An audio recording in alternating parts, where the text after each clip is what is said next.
సంక్రాంతి పండుగ కోసం సొంతూళ్లకు వెళ్లిన ఏపీ బస్సులు హైదరాబాద్ కు తిరుగు పయనమవుతున్నారు. దీంతో విజయవాడ పండిట్ నెహ్రూ బస్ స్టేషన్ ప్రయాణికులతో కిక్కిరిసిపోయింది. తమ గమ్యస్థానాలకు చేరవలసిన ప్రయాణికులకు ఎటువంటి ఇబ్బందులు లేకుండా తగిన ఏర్పాట్లు చేసినట్టుగా ఆర్టీసీ అధికారులు చెబుతున్నారు. ఇక మరోవైపు సొంత వాహనాల్లో సొంతూళ్లకు వెళ్లిన ఏపీ వాసులు కూడా హైదరాబాద్ కు రిటర్న్ అయ్యారు. దీంతో టోల్ గేట్స్ దగ్గర భారీగా ట్రాఫిక్ జామ్ ఏర్పడింది. ఇక పంతంగి టోల్ గేట్స్ దగ్గర కిలోమీటర్ల మేర వాహనాలు నిలిచిపోయాయి. తిరుగు ప్రయాణాలతో విజయవాడ హైదరాబాద్ జాతీయ రహదారి కిక్కిరిసింది. ఆదివారం అమావాస్య కావడంతో ఎక్కువ మంది నిన్ననే హైదరాబాద్ కు వచ్చేశారు.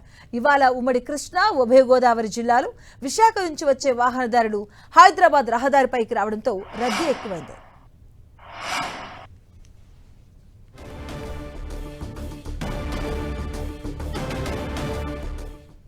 ఇదే అంశానికి సంబంధించిన పూర్తి అప్డేట్స్ మా కరెస్పాండెంట్ జయరాజ్ అందిస్తారు. జయరాజ్, మాధవి, సంక్రాంతికి కళకళలాడిన పల్లెలన్నీ కూడా మళ్ళీ పట్నం బాట పట్టాయి. విమర్శనంగా జాతీయ రహదారిపైన హైదరాబాద్కి ప్రయాణమయ్యారు. పల్లెలన్నీ కూడా ఇప్పుడు జాతీయ రహదారిపైకి వచ్చేసినటువంటి పరిస్థితి ఉంది. తెల్లవారుజాము నుంచి ఎక్కడికక్కడ వాహనాలన్నీ కూడా బయలుదేరడంతో అటు టోల్ గేట్ల దగ్గర, జాతీయ రహదారుల దగ్గర, మిగతా ప్రధాన కూడల దగ్గర ఎక్కడికక్కడ నిలిచిపోయినటువంటి పరిస్థితి.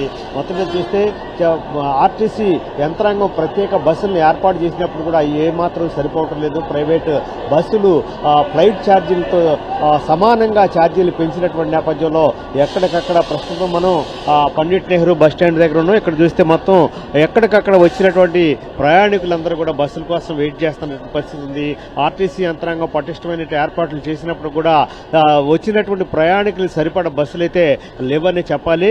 దీంతో సొంత వాహనాల ద్వారా బయలుదేరినటువంటి ప్రయాణికులు ఎక్కడికక్కడ ఇటు గన్నవరం దగ్గర ఉన్నటువంటి టోల్ గేట్ కానీ, ఇటు కేసర టోల్ గేట్ కానీ, పంతంగి టోల్ గేట్ కానీ, అదేవిధంగా ఇబ్రహీంపట్నం దగ్గర ఉన్నటువంటి సర్కిల్ దగ్గర కానీ, ఇక్కడ విజయవాడ నుంచి ఇబ్రహీంపట్నం వెళ్ళాలి అంటే దాదాపు గంటన్నర సమయం పైగా పడుతున్నటువంటి పరిస్థితి. ఎక్కడికక్కడ ఆగిపోయినటువంటి పరిస్థితి ఉంది.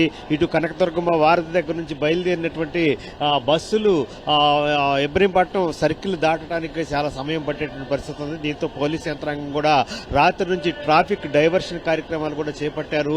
ఎక్కడికక్కడ నిన్న పండగ మొన్న అయిపోయినప్పుడు కూడా నిన్న అమావాస్య కావడం, ఆదివారం కావడంతో ఈ రోజు ఆదివారం కావడంతో ఈ రోజు తెల్లవారుజాము నుంచి ఎక్కడికక్కడ ప్రయాణికులందరూ కూడా బయలుదేరారు. దీంతో ఆర్టీసీ ప్రత్యేక బస్సుల్ని ఏర్పాటు చేసింది. మరొక వైపు ట్రైన్స్ కూడా చాలా కిటకిటలాడేటువంటి పరిస్థితి ఉంది. ఎక్కడ కూడా ట్రైన్ టికెట్లు దొరకనటువంటి పరిస్థితి ఉంది. ఆర్టీసీ కూడా ముందుగా బుక్ చేసుకున్న వారికి మాత్రమే టికెట్లు దొరికే పరిస్థితి ఉంది. ప్రత్యేక బస్సులు ఏర్పాటు చేసినప్పుడు కూడా ఎక్కడికక్కడ ట్రాఫిక్ అయితే పూర్తి స్థాయిలో ఎక్కడికక్కడ ఆగిపోయే పరిస్థితి. ముఖ్యంగా కేసర టోల్ గేట్ దగ్గర అయితే గంటల తరబడి, అక్కడ కిలోమీటర్ల తరబడి మొత్తం ఆ వాహనాలన్నీ కూడా ఆగిపోయినటువంటి పరిస్థితి. మొత్తం మీద చూస్తే మధ్యాహ్నానికల్లా మరింతగా పెరిగే అవకాశం ఉన్నట్టుగా భావిస్తా ఉన్నారు. దీంతో ఎక్కడికక్కడ పూర్తి స్థాయిలో అటు పోలీస్ యంత్రాంగం, ఇటు ట్రాఫిక్ సిబ్బంది కూడా ఎక్కడికక్కడ ట్రాఫిక్ డైవర్షన్ పెట్టడం, ట్రాఫిక్ ఎక్కడ ఆగకుండా చేద్దామని చేసే ప్రయత్నాలు కూడా పూర్తిగా సఫలీకృతం అయితే అవ్వటం లేదు. మొత్తం మీద 3 రోజులు పండగ పూర్తి చేసుకుని గ్రామీణ ప్రాంతాల నుంచి పట్టణానికి, ముఖ్యంగా ఇటు హైదరాబాద్, అటు వైజాగ్ నుంచి బయలుదేరినటువంటి వ్యక్తులు, ఉభయ గోదావరి, కృష్ణా, ఉమ్మడి కృష్ణా, ఇదే విధంగా ఇక్కడ మొత్తం బయలుదేరినటువంటి ప్రయాణికులందరూ కూడా హైదరాబాద్కు ఒక్కసారిగా బయలుదేరడంతో ఎక్కడికక్కడ ట్రాఫిక్ అయితే నిలిచిపోయినటువంటి పరిస్థితి ఉంది. మొత్తం మీద మధ్యాహ్నం కల్లా ఈ ట్రాఫిక్ మరింత పెరిగే అవకాశం ఉంది. సాయంత్రానికి తగ్గేటటువంటి అవకాశం ఉన్న నేపథ్యంలో పోలీసు యంత్రాంగం, ట్రాఫిక్ యంత్రాంగం కూడా పటిష్టమైనటువంటి ఏర్పాట్లు చేస్తున్నప్పుడు కూడా వాహనదారులు కొంచెం సమయం పాటించాలి. ఎక్కడ ఇలాంటి సమయంలో యాక్సిడెంట్ జరగకుండా తగిన జాగ్రత్తలు తీసుకోవాలని చెప్పేసి కూడా పోలీసు యంత్రాంగం సూచనలు అయితే చేస్తున్నమాట.